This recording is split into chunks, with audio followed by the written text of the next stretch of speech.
So 90% is the critical threshold.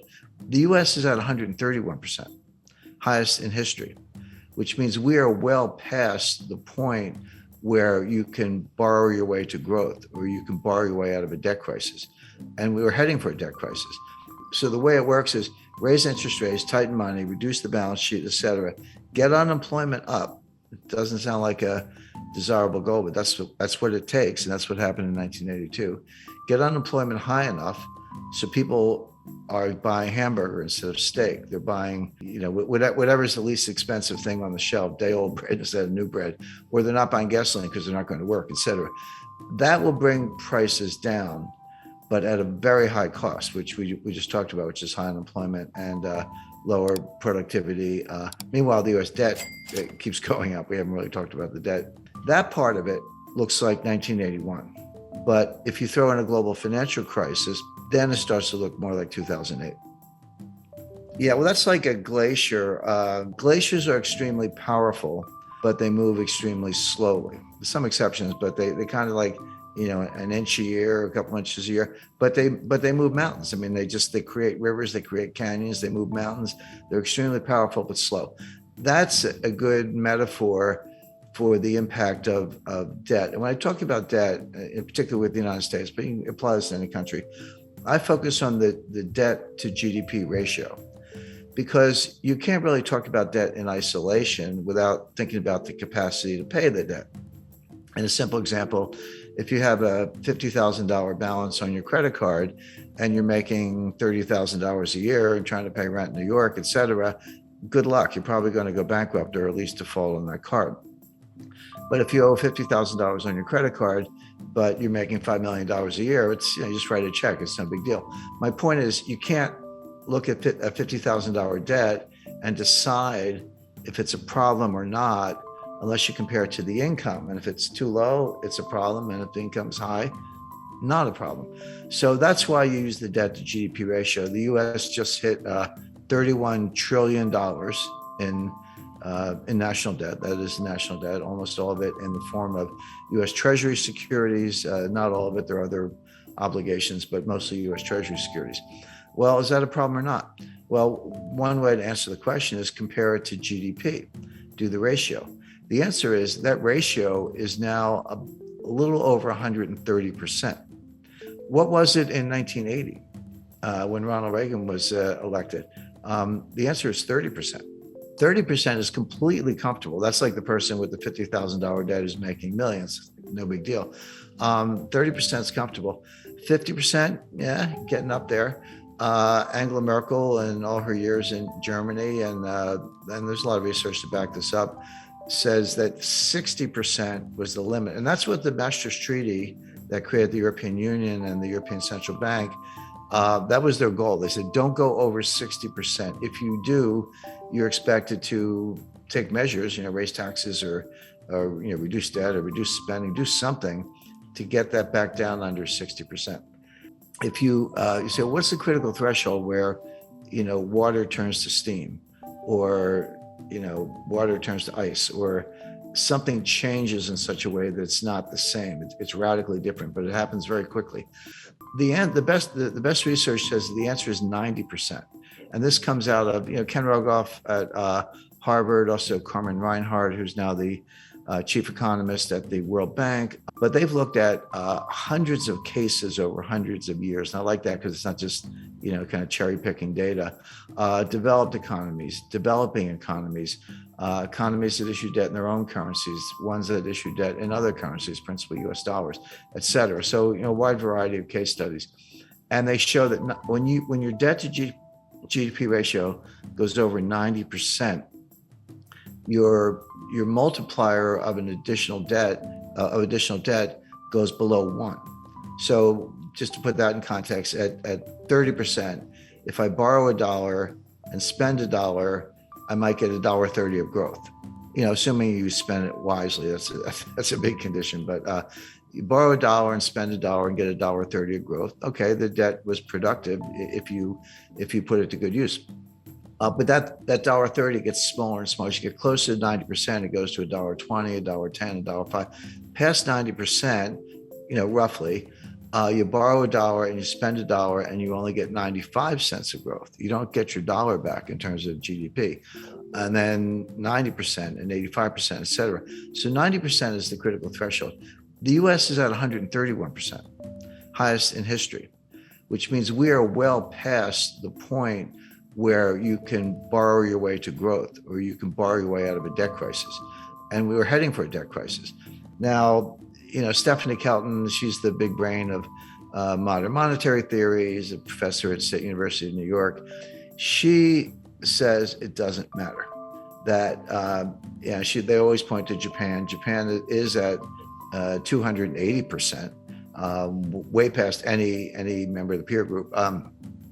China's probably higher. China's a little more opaque because they are, but also they don't have as much national debt. If you look at the national debt to GDP, it's modest, but they have an enormous amount of provincial debt, and the banking system is owned by the government or controlled by the government. So when you throw in the bank debt, the state-owned enterprises, the provincial debt, and the government, so that's the real national debt. Stephanie Kelton says it doesn't matter because you're borrowing in your own currency. So if you're Argentine and you borrow in dollars and you print pesos, how are you going to pay the dollars back unless you have huge trade surpluses, which they don't? So they just default. Argentina is a serial defaulter, and everyone expects that. If you borrow in dollars and you print dollars, which the United States does, they're like, "What's the problem? Just print the dollars and pay the money back." Well, that's true. If you print dollars, there's no reason to default on dollar debt because you actually can print the money and buy the bonds. But it doesn't mean nothing else bad happens. What about inflation or hyperinflation? What about the foreign exchange rate? The exchange rate can collapse. And these modern monetary theorists show very little understanding of the international aspects. They treat the US like a closed economy, which it's not. I mean, if it were a closed economy and we didn't have to worry about trade deficits, trade surpluses, capital flows, exchange rates, foreign credit, China owning $1 trillion of U.S. Treasury securities, which they do. If you didn't have to worry about any of that, I think they'd probably still be wrong, but they'd have a better case. But you do. And they don't, they're just not very knowledgeable about any of those things. But you can think of exchange rates as a conveyor belt. Exchange rates are one way the problems go from one country to another, or good things can go from one country to another, depending on whether your exchange rate is going up or down, the impact on terms of trade, et cetera. But they completely ignore all that. They also ignore the role of commercial banks. They just look at the Treasury and the Fed and look at money supply, but like kind of M0, but don't understand how commercial banks create M1 and they do their own thing. They're not on as short a leash as they seem to think. But if you read Stephanie Kelton's book, The Deficit Myth, she says, well, we don't really need a bond market, U.S. bond market. We only have a bond market as a favor to investors because it gives them a place to put their money. But why have, he said, you have government spending. So the Treasury borrows money by issuing bonds, and then the Fed monetizes the bonds by buying the bonds.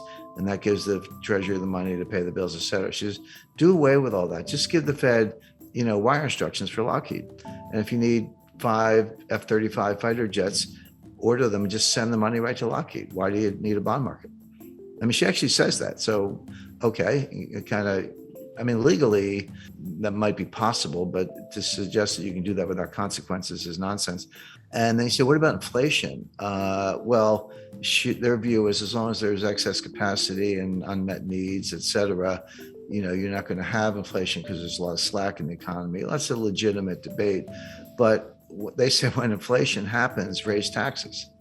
And then, by the way, they also say you don't need a tax system because if you can just print the money, why do you have to collect taxes? And their answer is, we collect taxes to redistribute income. Okay, well, at least they're honest. I mean, that's kind of socialist model, but they're honest about it. But it's important to bear in mind that Stephanie was the principal economic advisor to Bernie Sanders in 2016 and 2020.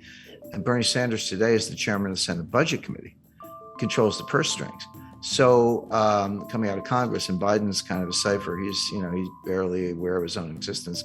So Sanders is in a powerful position, and she's she's the Bernie whisperer, so to speak, who's behind all this. So if you ask the typical member of Congress, can you define modern monetary theory? They'll look at you funny. They've either never heard of it or they certainly don't know what it means, MMT, But they're acting in accordance with modern monetary theory. Whether they know it or not doesn't matter.